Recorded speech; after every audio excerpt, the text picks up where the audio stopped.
iApplianceTech. I'm Corey Mayer, short, fat, and bald, but we're not here to talk about me.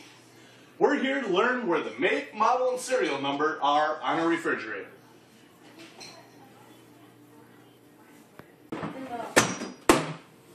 Well, not every lady keeps the tidiest of refrigerators.